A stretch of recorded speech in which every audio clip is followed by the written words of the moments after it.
Civil defence Sukkur के जरिए तमाम हर साल की तरह इस साल भी मुहर्रम उल हराम के सिलसिले में 10 मुहर्रम उल हराम को सक्खर में government main primary school Minara road Sukkur में अज़ादारान इमाम हुसैन अलैहिस्सलाम को इब्तिदाई तिब्बी इमदाद देने के हवाले से एडिशनल कंट्रोलर अमीरुद्दीन अब्बासी और deputy chief warden doctor Saeed Awan की ज़ेर निगरानी फर्स्ट एड कैंप का इनेकाद किया गया, जिसमें गुलाम मोहम्मद मेहर मेडिकल कॉलेज टीचिंग हस्पताल के डॉक्टर कैलाश के साथ 15 रुकनी पैरामेडिकल स्टाफ समेत 30 से जायद रजाकारों ने खिदमत अंजाम दी।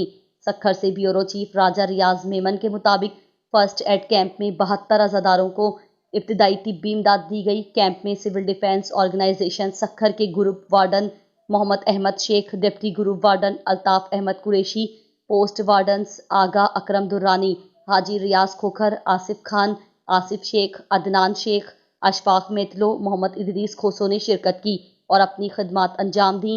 इस मौके पर deputy chief warden doctor Saeed Awan ने कहा कि सिविल डिफेंस के रजाकार अल्लाह की रजा के लिए खिदमत अंजाम देते हैं। मुल्की हालात को मद्देनजर रखते हुए आज हर शख्स को सिविल डिफेंस की तरबियत लाजमी हासिल करना चाहिए। वतन अजीज पाकिस्तान की खिदमत के लिए सिविल डिफेंस बेहतरीन प्लेटफॉर्म है। सिविल डिफेंस खुद एतमादी और अपनी मदद आपके हुसूल पर कायम है। दौरे जदीद में सिविल डिफेंस को मजबूत बनाना वक्त की अहम ज़रूरत है।